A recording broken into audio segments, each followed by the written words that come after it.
Welcome back dito sa channel natin. Andito tayo ngayon sa Makati City. Update tayo sa ongoing na major redevelopment ng mga Ayala Malls. Kasama din sa proyektong yan ang major redevelopment ng Glorietta Park. May bago na pala na 3D billboard dito sa may Glorietta. Mamaya puntahan natin. So ayan guys, makikita nyo naman sinara na nga yung kalsada dito at tuluyan na nga yan na isasara sa traffic. Eto na pala makikita na natin ang bagong facade ng Glorietta 4. Diyan sa gitna ay magkakaroon na nga ng hagdanan dyan mula dito sa park at magkakaroon na ng fountain. Pagiging open na nga yung park at directly connected na siya sa Glorietta 4.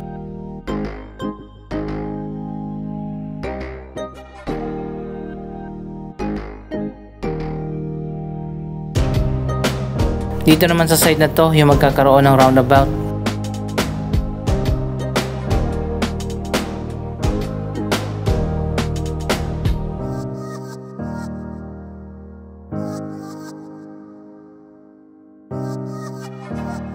Napakaganda nitong Glorietta Park kapag natapos na.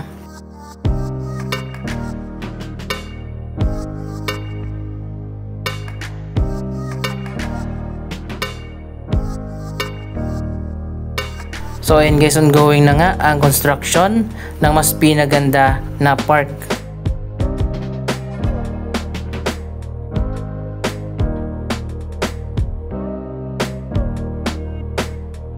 Abangan natin yan kapag natapos na.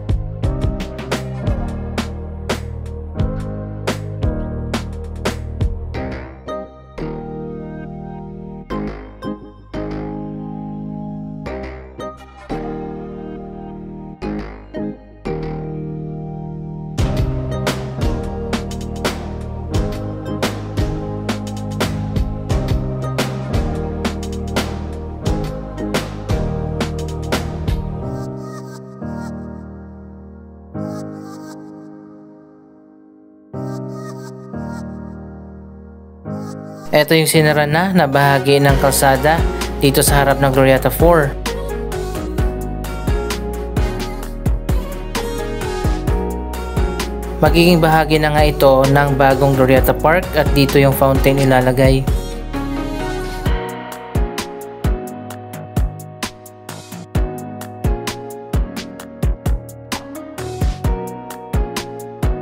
Ito naman yung bagong ikutan o roundabout. At hanggang dito na lang yung mga sasakyan.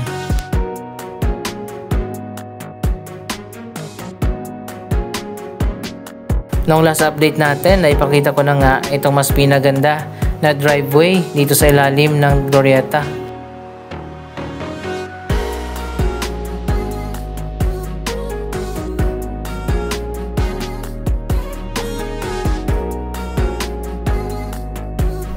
May bago ng ceiling at mas maliwanag na dito.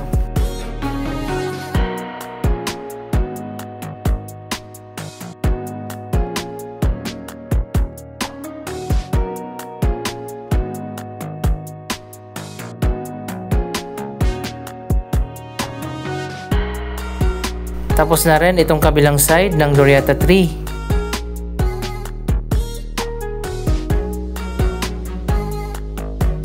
Bago na rin yung signage dito sa may Glorietta. Iba na at bago na yung font.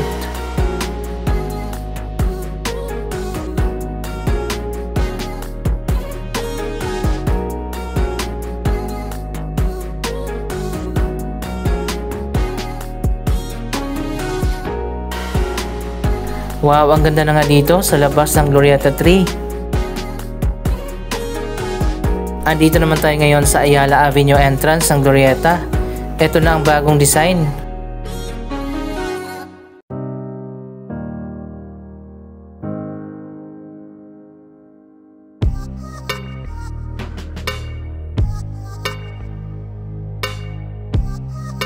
Wow, mas pinaganda na nga yung bagong entrance dito.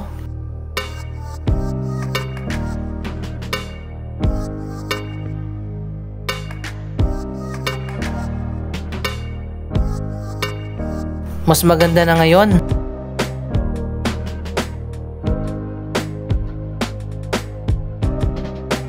Andito na nga tayo sa kabilang side ng Glorietta 3. Nailagay na nga at binuksan na ang bagong 3D billboard. Eto na, na-confirm na natin na 3D billboard nga ito.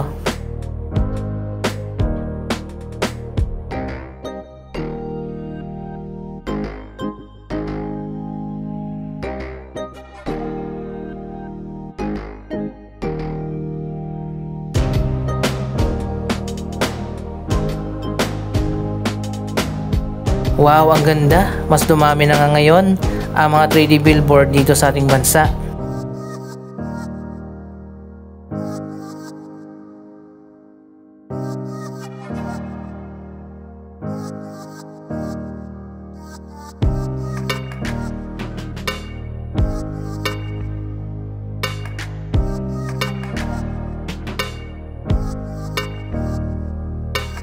Wow, ang ganda na pala dito sa loob ng Glorietta 3. Bago na yung ceiling, mas maliwanag na, maliwalas.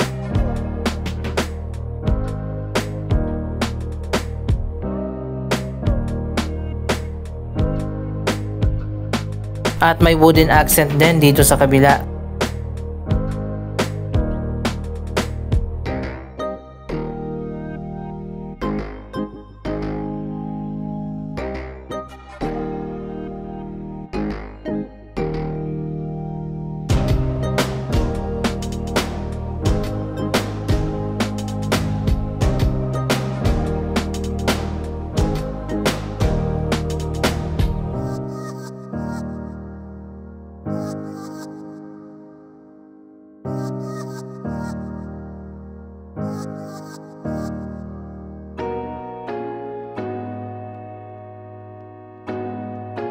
At dito nga sa pinaka main hallway, napakaganda na.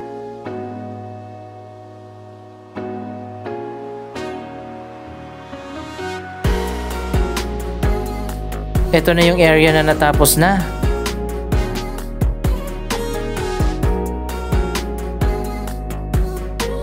Pati yung ceiling na pinturahan na rin at bago na yung mga ilaw.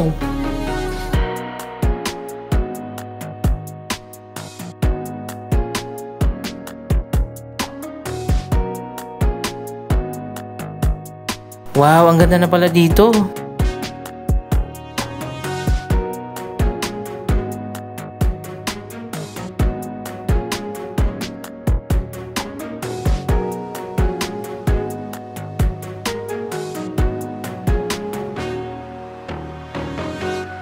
Yung mga lumang railings napalitan na ng glass barrier.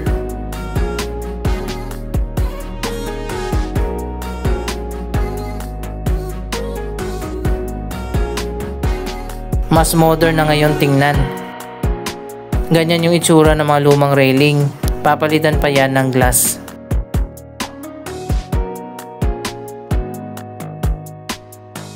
By segment nga ang renovation ng Glorietta, pati na sa Greenbelt. Isang section yung isasara at i-renovate, habang open naman yung ibang bahagi ng mall. Kapag natapos na yon, yung ibang area naman.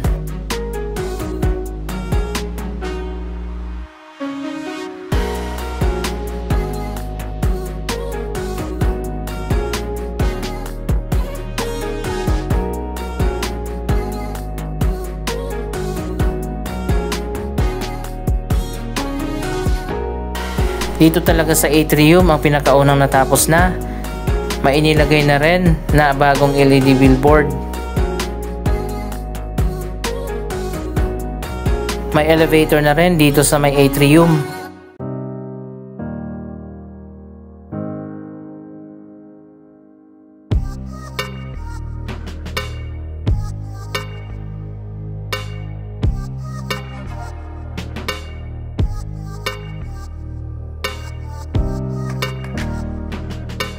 Ang ganda na ng design dito sa may atrium, napakaliwanag na.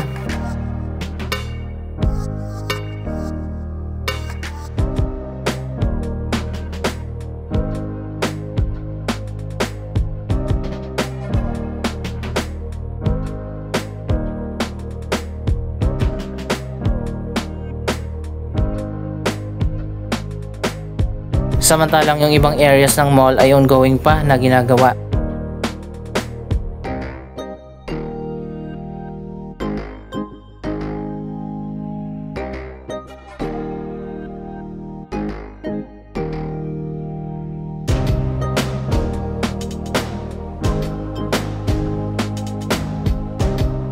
Hindi natin akalain na magiging modern ang itsura ng Glorietta. Medyo luma na rin kasi talaga ang mall na ito.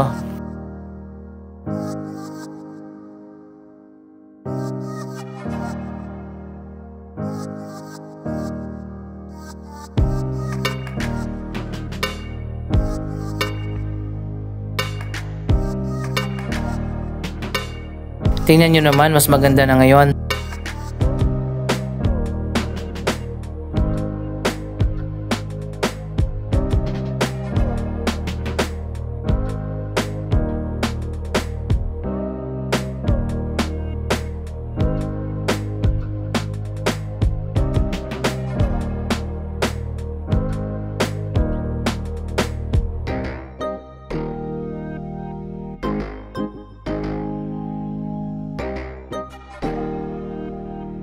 Ang ganda ng ceiling nila dito sa may atrium.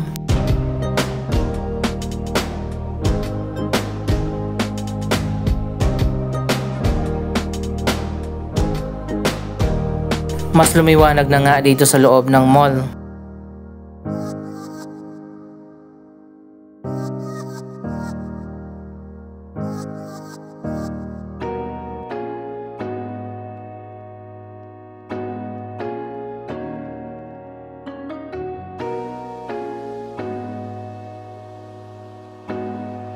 Balik naman tayo dito sa harap, sa entrance mula dyan sa may Ayala Avenue.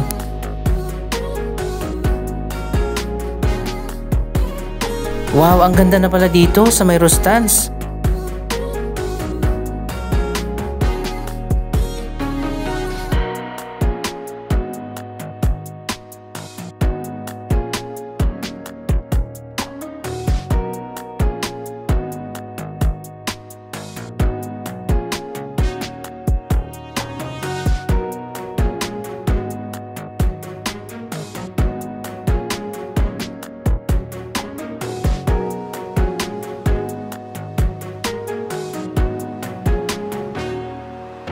Wow, tingnan nyo naman, napakaganda na talaga.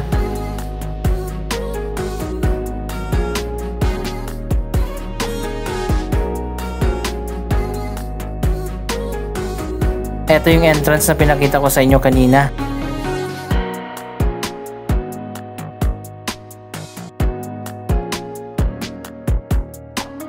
Muling nagkaroon ng buhay ang Glorietta.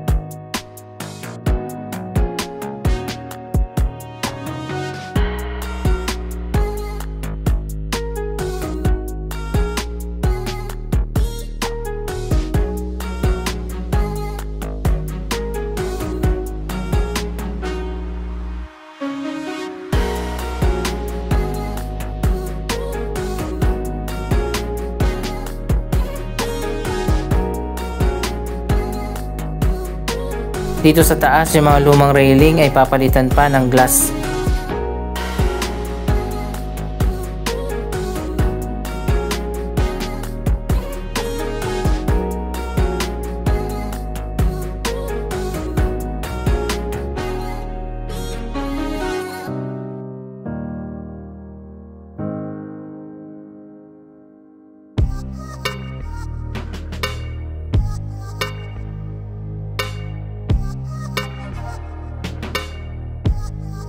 Abangan pa natin ang transformation ng Glorietta at Greenbelt Malls sa mga susunod na update.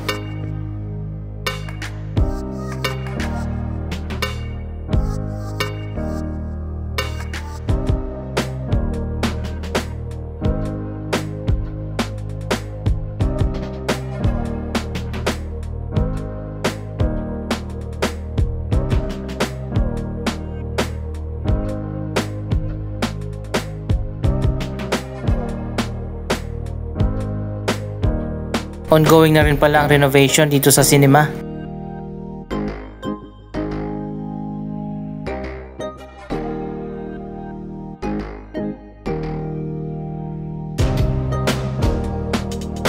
Anong masasabi nyo sa development na ito? Mag-comment lamang dyan sa baba ng inyong mga reaksyon.